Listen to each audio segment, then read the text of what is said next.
You gotta go and make it a story. Huh? Nepal. So I have been noticing some of you are smiling down there, right? So does anybody know him? Can you please raise your hand if you know him? Yeah. So this guy, for those who don't know him, he is John, and he is an X Factor contestant who has absolutely gone viral for his moment of forgetting his lyrics on the stage. But there's still a really funny thing about him is that although he made a really big mistake, he forgot his lyrics on the stage, like most of his lyrics, we didn't really judge him or hate him. And we didn't say that he is talentless. In fact, people love him so much that he came back through fan voting in the next round. So, do you notice something interesting? I had a really big questions in my mind is that if we can be so kind to a stranger, a random stranger who forgot his lyrics during his performance, then why are we so ruthless to ourselves when we forget our own? Why are we so mad at ourselves when we have our own mistakes? So, isn't it weird, right? Now let's travel back in time a little bit.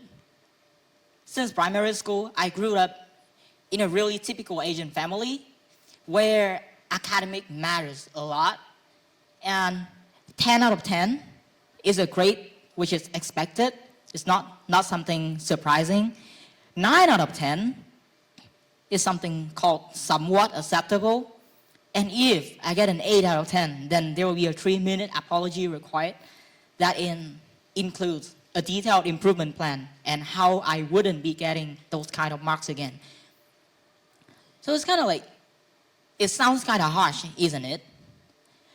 But this kind of mindset also once won me a really big scholarship to Singapore.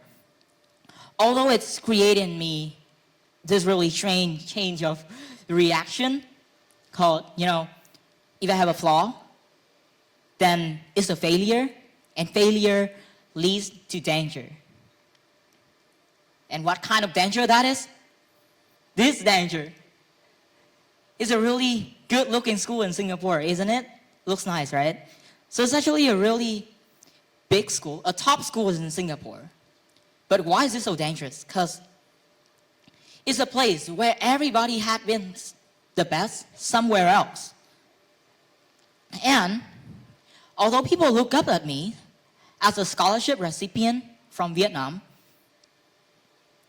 it was terrifying because when people looked up to you, you have this really eerie feeling of, I cannot fail. So, like anybody else who would be in that same situation, I worked obsessively. And you can see on the screen there, it's literally my homework during a 1-week break. Like, I didn't even know how I managed to do that in 1 week. I miss that kind of brain, but yeah, still, I managed to do it, so it's a really big feat, right? And I had to sacrifice a lot of other things. For example, I didn't have much time for sleep because I've been spending too much time on studying. I also skipped a lot of social outings and I didn't have a lot of friends. And I also skipped lunch for 2 weeks just to spend money on a biology book because I thought that a few more chapters would secure my future. So, like any other students who came to my school in Singapore, I really wanted to apply for the IB program, one of the top IB program at in the whole world, not only in Singapore, but in the whole world. And how do you think I performed? Do you think I failed or I succeeded? So actually, things didn't go as planned. I failed. I mean, if I didn't fail, I would probably be somewhere else, not here. But still, I failed in a really bad way. And I was really devastated in that moment, and I was disappointed. Not just because of the rejection itself, but because I was scared. I was afraid of how people would be thinking of me, a scholarship recipient from another nation, come to this school with a full ride scholarship but he failed to apply for the IB program. And I was so sad that I ran up to the grandstand and cried alone for like half an hour, I think. But there was one thing that I didn't know, a really interesting psychological concept, is that it's called the spotlight effect. What do you think that is? So basically, it says that people wouldn't be paying attention to you as much as you would ever imagine. You are the only one who is so attentive, like pay so much attention to yourself. But because I didn't know, I felt embarrassed, and I thought I needed a sense of refreshment. That's why I decided to came back to Vietnam, and that's how I am here. I want to be where I can forget about that kind of mistakes that I make. But in Vietnam, things didn't become better. Instead, I made even more mistakes that I made in Singapore. A lot of small ones, I would say. And that was when I subconsciously ran in my mind a really interesting experiment. First of all, because I came back from Singapore, my Vietnamese was like really, really bad. So I struggled a lot in Vietnamese presentation, especially during my Vietnamese humanity classes. And for example, I'll be starting my presentation in Vietnamese. Like, hôm nay em sẽ thuyết trình về, hôm nay tôi sẽ thuyết trình về. And then 5 seconds later, I'll be like, oh, okay, let's move on to the next slide. And I say the exact same thing in English. So at first, I thought that people would be judging me and would be mocking me. However, they didn't. I mean, they didn't do anything. They just laughed. And some of them told me like, bro, please pick one language. And that's all. There's nothing bad happened. What about sport then? I think you can kind of guess it, right? I'm a kind of nerdy boy. So obviously, I'm not that good at sport. I don't do sport so often. So in every PE lesson at Dewey, when we play badminton, I will lose. Like, not the losing by a little bit kind of loss, but as you can see on the screen, it's like 8-21. And this is one of the better one, by the way. There have been a lot of worse one. And my friends, they didn't really care.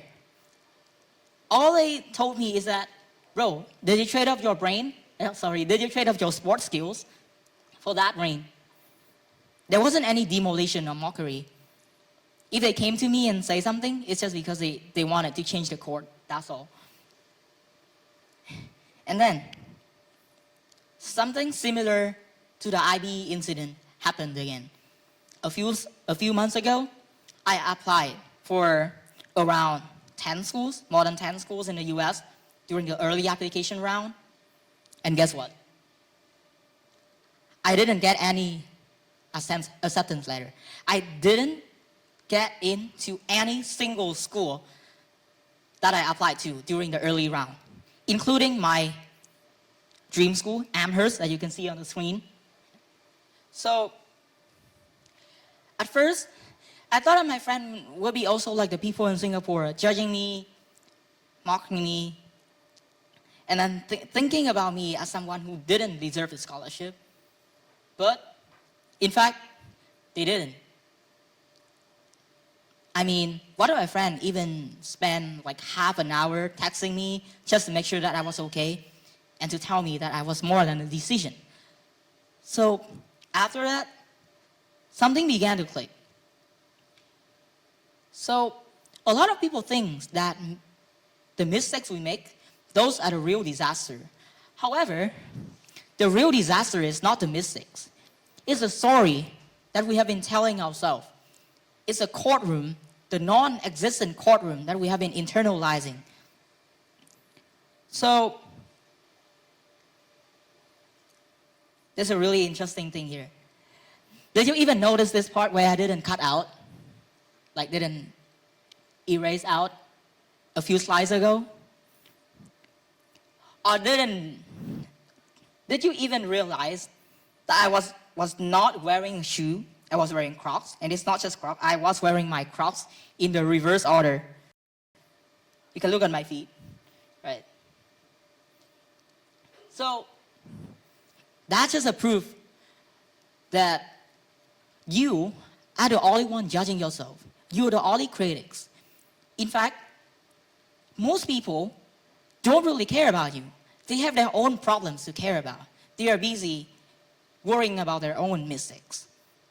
So whatever your Nepal moment is, the next time when you feel sorry for some small thing, like a mispronounced word, a bad game, or rejection, just ask yourself, is there an audience? Who am I saying sorry for? Who am I apologizing for? And if the answer is no, then maybe the apology is not needed. You are the only one judging yourself. And that's all I want to talk about. So yeah, thanks for listening.